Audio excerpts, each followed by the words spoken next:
Put This On, Season 4, Episode 43. This is James, and tonight we have, via teleconference again, Brian. Noah Singer. Here's Hoffman. Max. No nickname, Max? It all happened so quickly. Man, these are hard times. Also me, Anna Chef. Oh, that's a good one. You're saving it, Annabeth. Thank you. Way to save it, Annabeth. My moment in the sun. Yeah, and tonight we watched Top Chef, Season 17, Episode 1. This was All Stars LA. Harrison, what do you have for me? Top Chef All-Stars LA features the fiercest group of competitors the show has seen, with 15 finalists, frontrunners, and fan favorites from seasons past who have all returned to finish what they started and battle it out for the coveted title. Yes, that was all one sentence in the description. Jesus. That's Top Chef on Bravo. Somebody needs punctuation. Man, burn the writers there. Oh, man. So, effectively, the show, and we'll get into it a little bit more, there's basically some intros where they introduce all of the cooks and the chefs. They then do the quick fire, which consists of the prep challenge, then a team challenge. And then it leads really into this elimination challenge, which is entirely team-based. There's a number of, I think, 5-person teams. Is that right? We'll get into it. Yeah, and it was, the thing with this one, it was you had to use fire only in terms of your heat source, and then it was a seafood fest. After that, we got into a bunch of the judging, followed by the judges table, which effectively they announced a winning team, and a best dish, and a losing team, and the worst dish, and somebody goes home. That's the show. Let's see. All right, time for ratings. Time for ratings. Max, what is the show? This show is Top Chef. Doesn't need any introductory. It's every other competition show. You've seen one, you've seen them all. This is one of the classics. To be fair, it is shocking as a reality TV show podcast. We have never done Top Chef, which is one of the OGs. Yeah. This is definitely one of the shows that set a lot of these standards and formulas with how these challenges are going to work and how these eliminations are going to happen and all that kind of stuff. So it's definitely pretty influential, I think. Oh, for sure. And so, I mean, I guess it begs the question, like, why now? Or to Noah's point, how have we not done this? Like, we've done, I don't know, numerous episodes, coming up almost on episode 50 here for this season alone. Yeah, I don't know. Like, anybody, how did this come to be? Well, I think we kind of talked about doing it on and off, but Chris kind of came out with the idea of, since sports are all canceled right now and there's nothing to kind of watch or bet on or anything, we could start a Top Chef fantasy league. And there's a new season of Top Chef that just premiered last week. So we all decided to watch it for the pod and draft a 2-person chef testant team. And yeah, I guess that's it. Boom, there you go. So fantasy, I never would have thought, like, I mean, I guess it makes sense that there's these, like, fantasy realities. I know that there's been discussion of, like, the Bachelor, Bachelorette versions of these. I've never done one before. But yeah, so before this pod, we draft it, and a little bit later up, we'll get into who picked who. But I don't know how it's really going to play out or how much we'll kind of, like, closely follow it.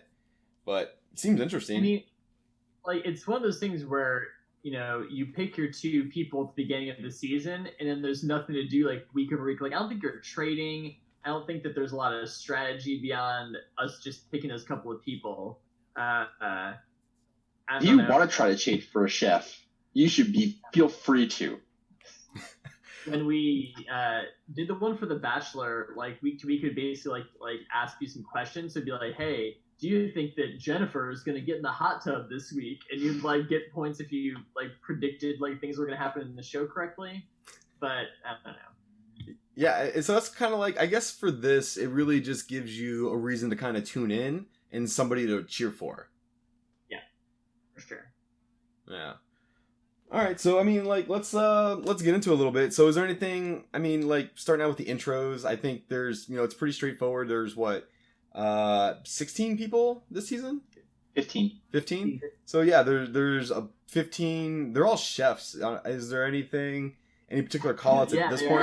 Yeah, top chefs. This is the All-Stars, so they've all previously won or have been on one of the seasons, right?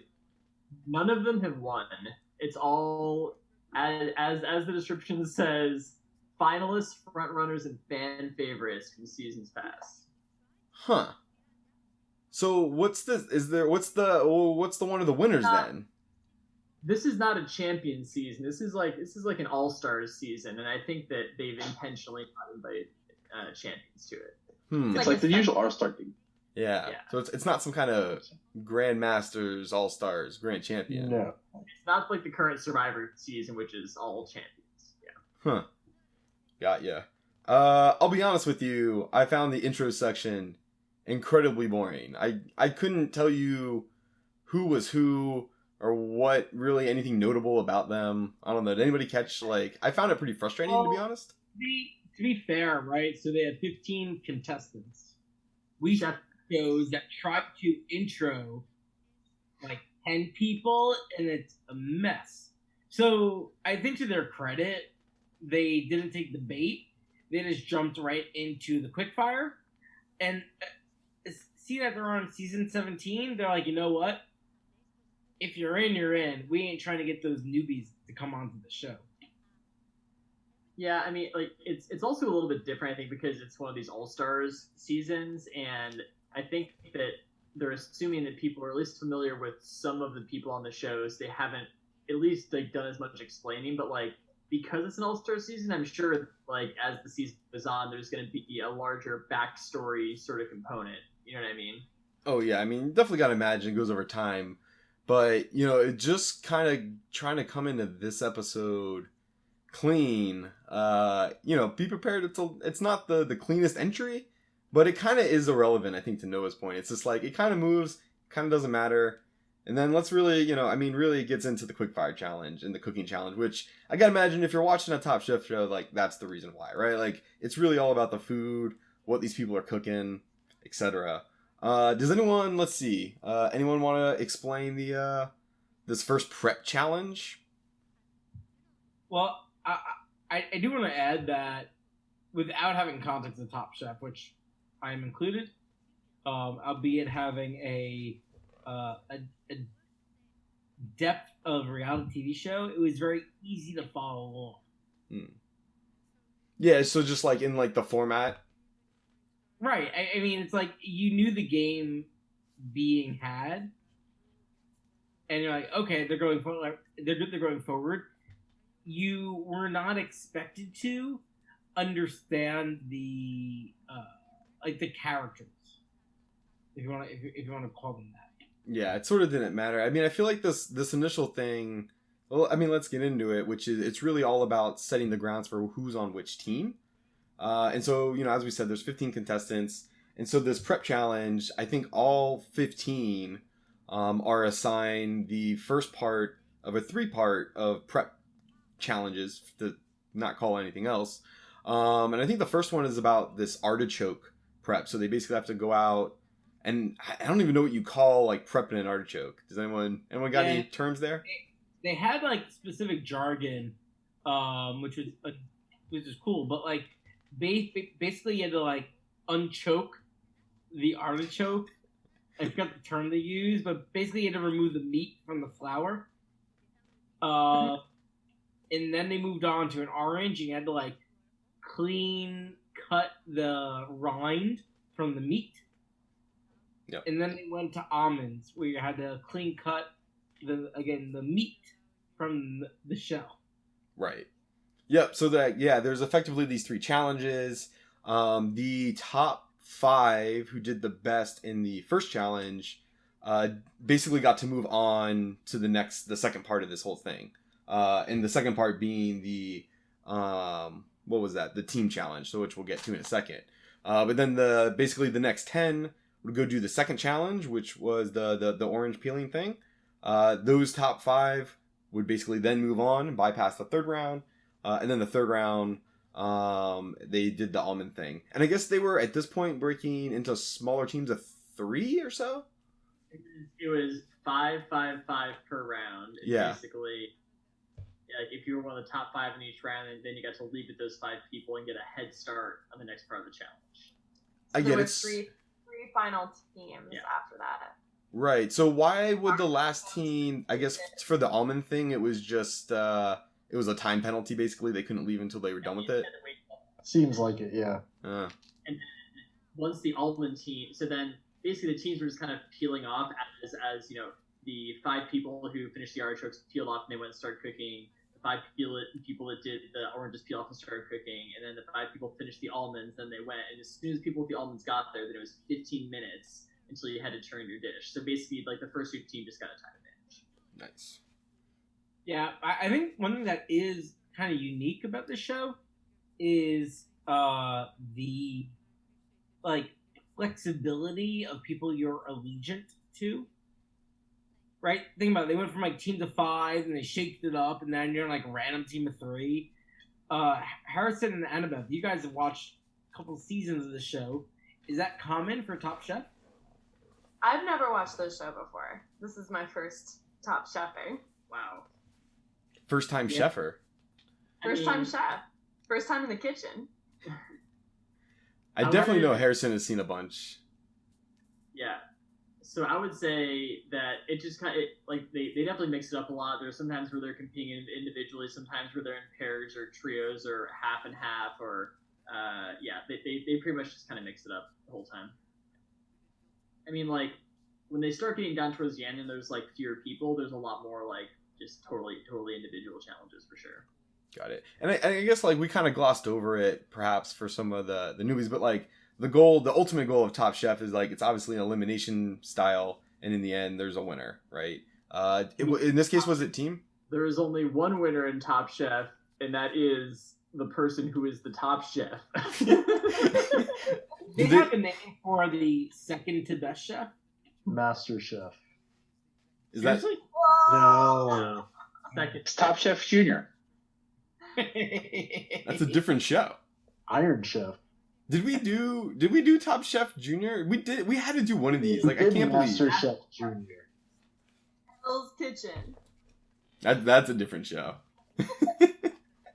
Should we just name all the cookies we can? There are so many cooking shows though, like, not to make a whole thing, but it's an insane.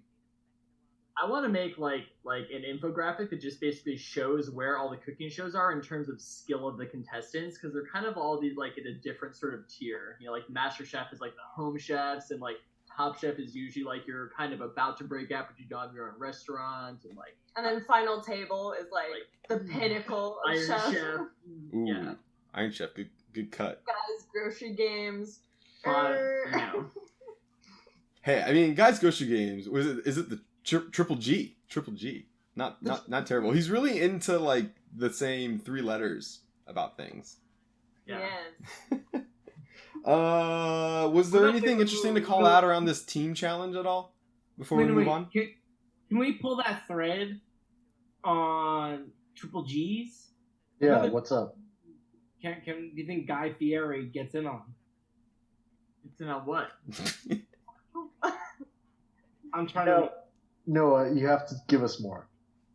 Well, all right, we can move on. There's diners, drive-ins, and dives? What are we talking about? All right, so if you think of what are the things Guy Fieri could get into with an alliterative saying, I think your mind can kind of go wild. Usually it goes in really bad, like, territory. Oh, that's the intent. Are we trying to think of what 3Gs could stand for? Oh, I was just going with, like, other letters of the alphabet. Like Q. It's triple Q. Well, it could be either of those. I mean, you have triple X, which is the obvious slam dunk. No. What are you talking about right now? I have no idea what you're talking about. We're talking about Guy's grocery.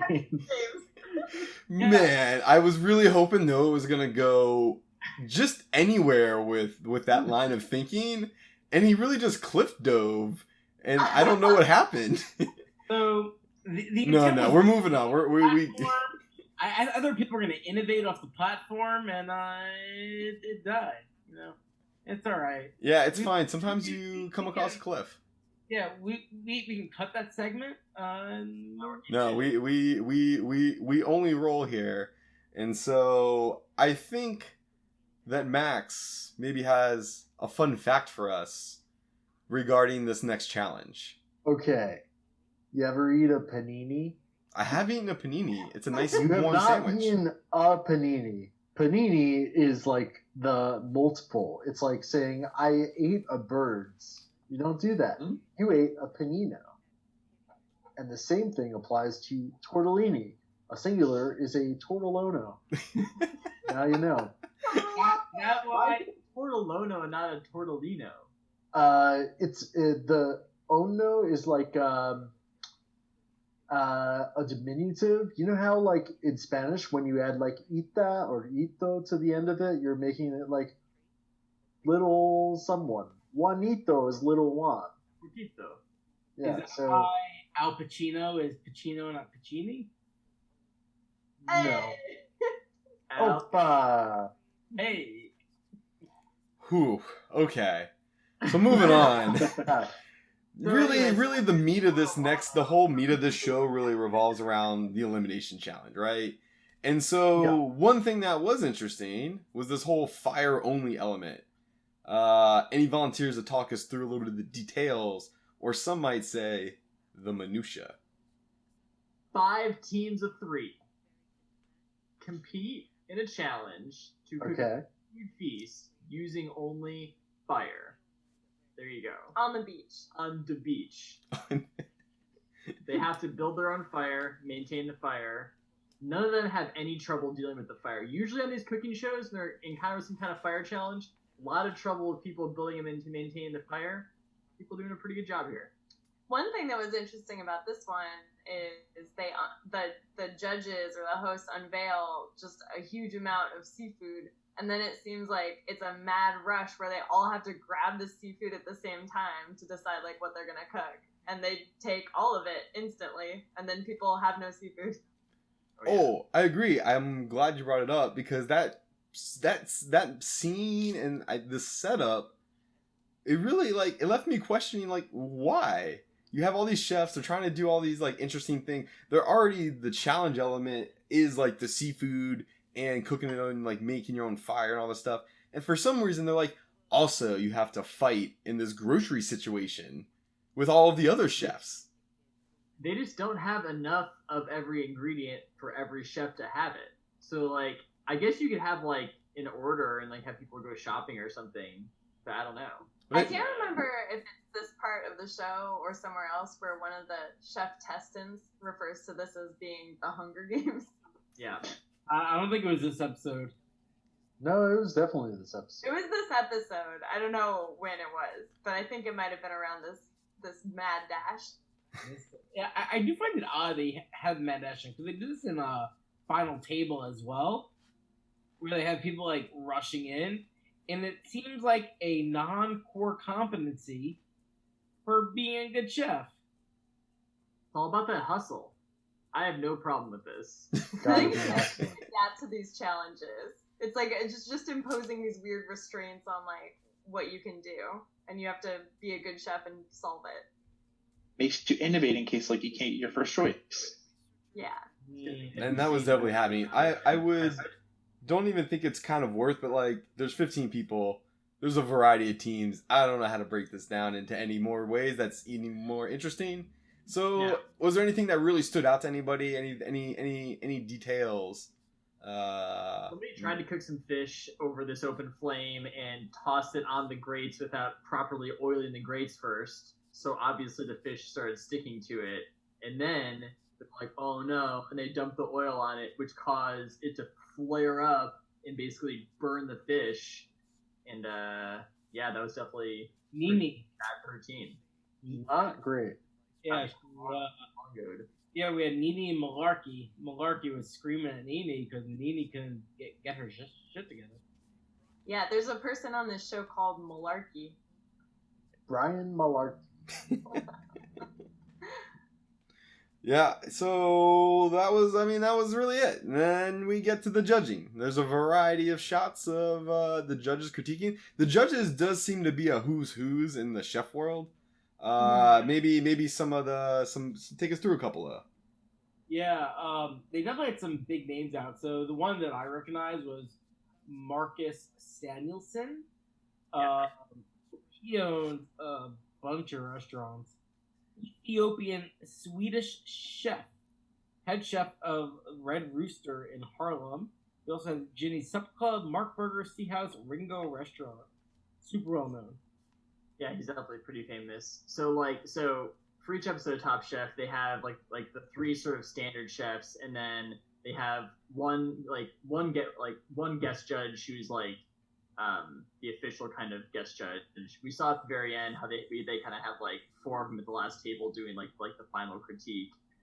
Sometimes they'll have like more guest tasters like they had in this one, but yeah, they have like the three standard ones who are Padma Lakshmi, who is like a model / food personality, and I think chef maybe, and then Tom Colicchio, who I think is a chef and owns a bunch of restaurants. He's like the head judge.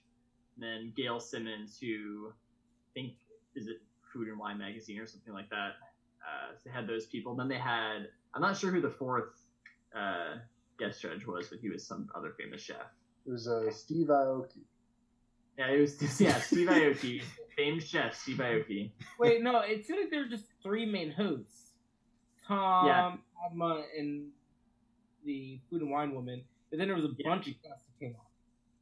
Yeah, but then like at the end when they actually kicked somebody off, they had like the three normal judges and then like the one guest judge.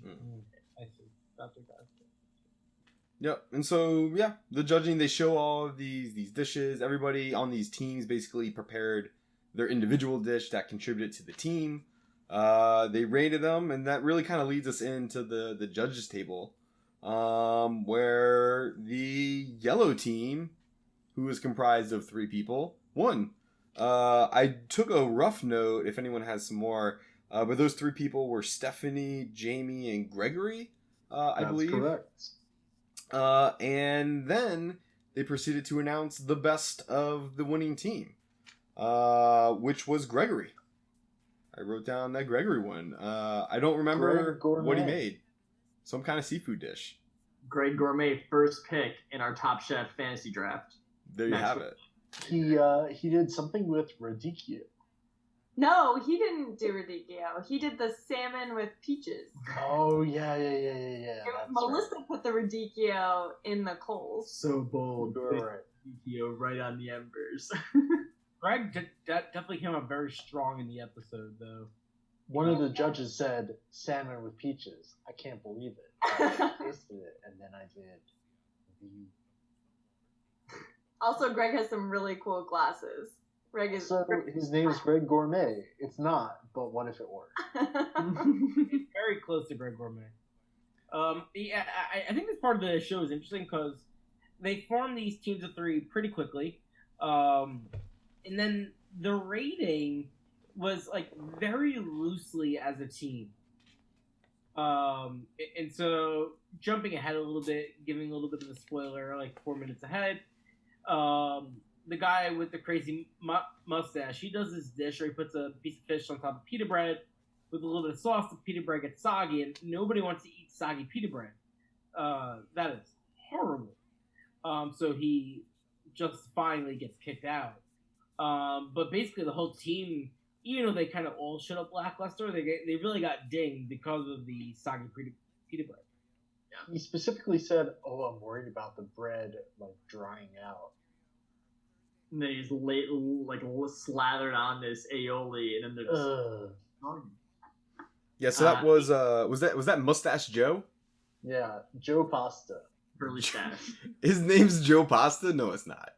No. Mustache is terrible.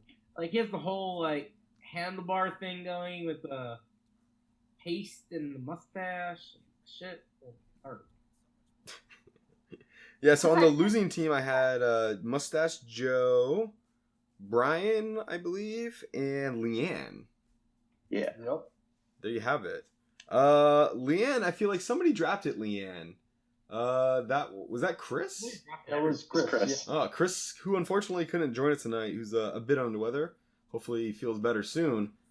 Did draft one of the members of the losing team of the first episode. Do you get like negative points for that? Do we know? No. Man, I feel like he should be getting docked, right? No, I mean, if you can pick somebody who's like doing a lot of like wellness elimination challenges, maybe get something. Right on the edge.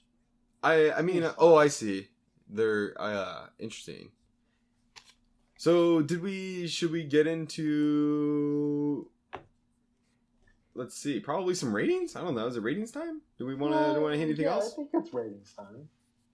I feel like we'll do some ratings and then maybe we'll talk a little draft details and then see what else is going on. So ratings wise, Brian, talk me through it, buddy. It's gotta be it's gonna be in the bottom third, probably the top of the top. Sorry, top to bottom. Wow. Honestly, it was just too hard to follow, like because I just dipped into Top Chef I just dipped into the show, no context, and they're just like going over like, oh, they did this on the previous season, and that's also a cooking show, and not a very good one. I still think Final Table's better. Okay. Let's see, Annabeth, how do you feel about this show?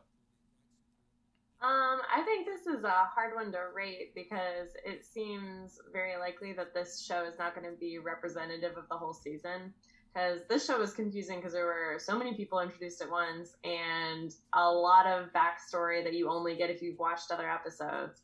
But I could see, like, in the future when there are fewer contestants and you kind of know them, like, how this show could be really good. But right now, I think it's kind of bottom of the middle for me. Bottom of the middle, okay. Noah, what do you got? Knowing the show set a lot of the precedents on how the other shows are done, I appreciate for what they do. The show moved despite having a lot of shitty commercials due to the Bravo app. So I'm putting in a solid middle of the middle. And due to the draft, definitely going to watch more. And I feel like they're going to pull some tricks out of the bag because they got the cash and they got the followers. So I'm excited to see for what may come. Okay. Can I also give Chris's rating while I have it? Yeah. Lay it on us. So for those listening, our faithful leader, Chris Lorenz, he watched a show with us, but he had to duck out. And so he transmitted his rating over Facebook Messenger with some context. So Chris calls us a middle third, which I assume means bottom of the middle. He says it was moving. The critiques were super useful. Made me appreciate the food and could give me a sense of what it actually might taste like. That said, it's a cooking show, so middle third. Man, love that take. Wow, just default cooking bucket. Harrison, how do you feel about this show? Oh man, well, I definitely have more of a history of Top Chef, and I've watched a bunch of seasons of the show. Like, I definitely recognize like at least like a handful of people who are on this season. So I mean, Top Chef is definitely a top third show for me. I think that this show really invented a lot of the modern reality show conventions. Certainly that you see across cooking shows, but also across like, you know, when you go and watch Lego Masters or you watch like any of this stuff, like a lot of this stuff is like, you know, super similar format to kind of what they came up with. And I think it works really well. One other aspect of the show that we didn't really get too much of a chance to observe in this one is that I feel like this is one of the few sort of modern reality shows that has house drama also attached to the cooking competition. So a lot of these, like like all the segments are just of them doing whatever skillful activity like they're there to do. But Top Chef is kind of an old school reality show in that they also have this kind of real world aspect to it where they're all living together in this place and have some house drama. So It's really odd. Like, it doesn't really fit with the show, I feel. it's really weird and interesting because like these are all like super high caliber chefs and whatever, and they're just making them live together in a challenge house. So it's cool though. To clarify though, was that happening on this season? Oh yeah. Oh, yeah. Okay, we'll come back to that then. So to be clear, you are putting this in the top third. Oh, yeah. And I have to ask, is it Top Chef as a whole, or is it this particular episode? I mean, I've only seen one episode this season, right? So, like, I just know where it's going because I've seen Top Chef before, and I think it's Top Chef. It's a good show. Okay, way to really dance around that one. Max, lay it on me. Max is muted. So, Hello, I'm back. Sorry. Normal Zoom problems. Bottom third, top of the bottom, for all the reasons Brian said. yep. Keeping it easy. Gotcha. Yeah, I struggle with this one. I really want to put this in the bottom third personally. However, I too have seen a few other seasons of Top Chef. And Top Chef as a whole, I've really enjoyed. This particular episode, though, I gotta be honest, I really didn't all that much till about the second half. It was just for a lot of the same reasons Brian and I think Noah kind of hit on. It's very randomizing. It's really all over the place. Just kind of coming in casually. It's a little difficult. But ultimately, I'm going to put this in the middle, the bottom of the middle. And there you have it. Okay. Right? Yeah. So let's go over now a little bit quickly the draft. Who kind of got who here? Does anyone have it? Have the details? Max, you had the first pick, if I am not mistaken. But yes, my picks were Greg Gourmet and Eric A. Eric A. Cool. We've not talked about that. Well, I picked the first one, Greg Gourmet, because he was the winner of the first episode. And I picked the last one because there was only one person to choose. Good reasons. I picked Jennifer and Angelo. I've seen both of them on previous seasons. They've been good. Jennifer in particular was like a total beast on her season. I think came in second. So yeah, they seem pretty good this time too. Got it. Brian, with pick number 3, who did you get? Brian's muted again. No. I picked Kevin Gillespie and Lisa Fernandez. I think I picked Kevin because he had tattoos on, and I think maybe Lisa for also the same reason. Yeah, I had no particular reason, and I also know it could be like completely random. Like your team could fuck you over, so who knows? It'll be a wild ride. Chris Lorenz got Brian. Oh boy, Voltiago, and Leanne Wong. All-time team hotel? What? All-time team total. Whew, I don't know why that's relevant. By the way, Chris is in 2 Top Chef fantasy leagues. Yeah, I think we gotta have an intervention on Chris. Chris came into this draft so prepared. He had like a draft kit. He'd already done a draft, and it was insane. Yeah, so to be clear, we have all not seen or read or researched anything. We all basically came in cold. We watched the episode collectively together, albeit virtual, and then we paused it before it got to this season coming up, or that kind of montage where they, for some reason these shows always like to just give away all of the details and spoils for some reason. Who knows why? So and then that was it, and then we just did it. I chose Jamie Lynch and Nini Nujian? I don't know. Sorry, Nini. It's like win, basically. It's close to WIN. Oh, okay, there you go. No particular reasons. They seem to have some interesting approaches to things. I don't know. We'll see how it goes. Noah, who did you get? I'm catching up to New GM. Sorry. Melissa King and Brian Malarkey. So Melissa, so the background information we did have, we have a Parade.com, everyone's source of the latest and greatest. Parade. Background on each of the chefs. How's So- it going there, Noah? I'm just trying to think, huh? So, Melissa King, she's doing a lot of stuff.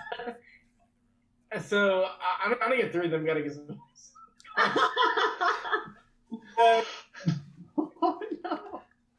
Man, I love Noah. Cheers, buddy. You're really, you know, episode 2 in the quarantine. Things are getting wacky.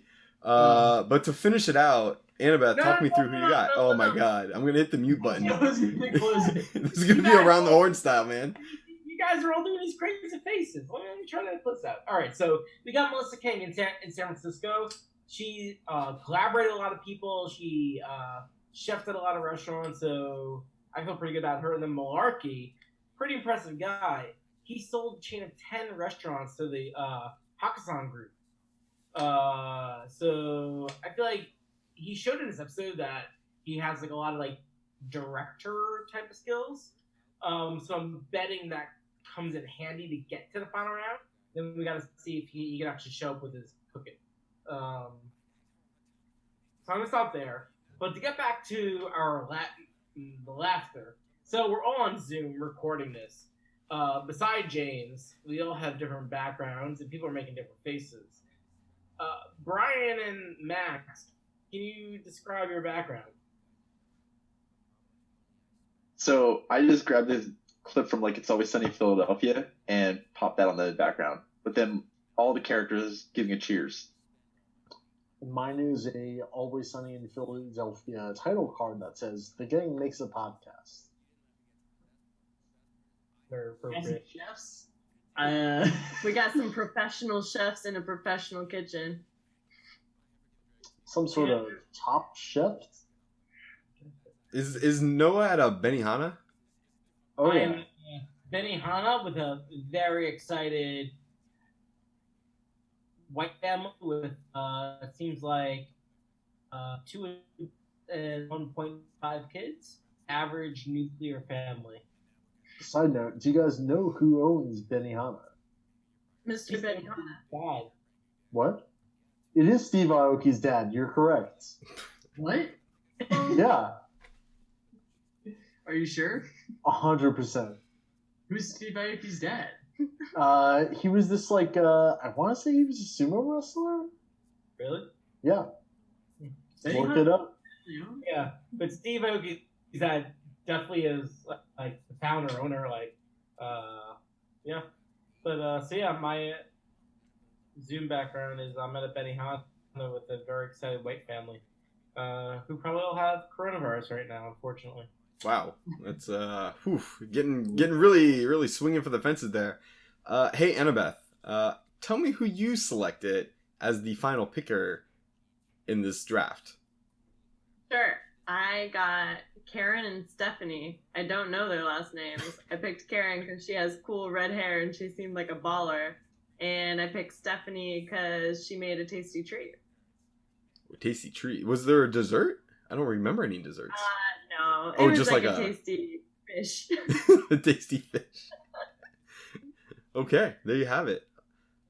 Any other minutia folks want to get in this show? Passing it up, seal it up. I do have one. There was a lady who had a child, and she described him as like a big chunker. Mimi. Does anybody remember what she described it as? I don't remember what she said, but I remember. Oh, he's a little beefcake. Beefcake. That was good. That was fun. I enjoyed that. I liked when the judging was happening and they picked the worst team, and then one of the judges just decided to burn some other people who weren't in the last team just to get that final dig in. Oh Really, yeah, really. gotta freak him out. Well, there you have it. That's Top Chef. What else have folks been up to? So we're getting pretty deep in this quarantine lifestyle. I personally have watched a show. I think it's on Hulu or maybe a few. High Fidelity, which is based on a movie, but now redone into a TV series with different people. Highly recommend. I don't know any of the actors or actresses' names, but definitely really, really good in the roles, and I've been really enjoying it. Max, what's your opinion? Wait, just, Noah. close it up. Zoe Kravitz stars in the Hulu show. The movie came out probably like 25 years ago. Yeah, movie's definitely a bit older. It's been really fun. Like the music's obviously, as you'd expect, stellar. Takes you on a good ride, and the story's been fun to kind of go. If you haven't seen the movie, I mean that's the classic John Cusack with the boombox. Oh, highly recommend the movie. Great movie. The movie is the reason I selected the show when I saw it. Anybody else have anything they want to mention? Max, what do you have? I started watching this crazy documentary on Netflix called Tiger King. Is anybody else watching this? It's Not about the big cat trade in North America. It's one of the fucking wildest documentaries I've ever seen. Gotta see that. There's murder, there's tigers, there's tornadoes, and this is all in the first episode. Wow. Big time. Wow, that's very amazing. Brian, what are you watching? I watched an entire season of this show called Kidding. It's on Showtime, and it stars Jim Carrey as a famous children's television icon. Like, think Mr. Rogers, but like even bigger. Like, this dude is like the shit, and like multi-millionaire, but his family is falling apart, and he's going insane, and it goes through like all this crazy shit. Assuming that you watch the season, that's pretty good. Yeah, it's definitely like very BoJack-ish. Only like the dude is way better of a person than BoJack. You're talking my language. Yeah, that looked good. I've been wanting to watch that. I didn't hear about it until we just saw it on Amazon randomly. Huh. I'm actually going to jump on the horn then. There's a show on Hulu called Dave. My God. Are you... No. No. This is the most egregious cover art of all time. I think it had the dude in the underwear on like Hulu, right? Yeah. This is totally the dude popping out of the crotch hole of some men's underwear. Correct. I yes. disliked it purely based on the cover art. And You can judge it by its cover. Yeah, I did. But go on. It's probably the best show I've watched in a long time. Like, just from the start, like, literally the first minute, it's incredible. And it continues to deliver. The show Dave, it's the guy's real name. It's like Dave Gantner or something. But he's like, somewhat famous his raps. Isn't it Lil Dicky? It's Lil Dicky. Exactly. So it's Lil Dicky and show, and basically it comes across as like generation Curb Your Enthusiasm. That's the best way of putting it, and it's fucking phenomenal. I can't recommend a better show. I would give it a shot. Sorry, James. No, that's fair. To be honest, I did not read any details. I hit the dislike button because it continuously was the first image when I launched the Hulu app. And it was just too much every time for me to deal with. I'm like, this is just awful. That's all I got on it. But maybe I'll come back to it. But the artwork, I don't know. Poor choice. But anyways, I think that's kind of all we got. Let's wrap it up. I don't know. There's a bunch of who put this on handles. I think you know how to use the internet. You can kind of find them. But most importantly, email us any questions or suggestions at whoputthison@gmail.com. and rate us on iTunes. We would love and appreciate the rating boost. And that's it. And wherever you listen to podcasts, Noah's making a bunch of crazy faces. But until next time, we'll see you later. You can always find us on the Facebook. Yeah, like Facebook search who put this on. That's all you got to do. Boom. Hey, find us on our Zanga. Find me on my live journal at Naruto69. Panini is like the multiple. It's like saying, I ate a bird's. You don't do that. You ate a panino.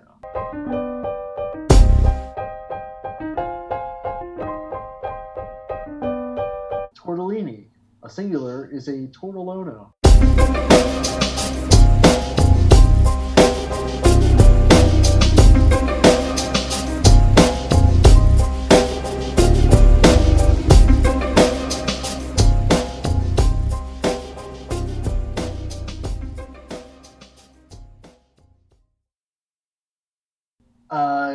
The ono is like a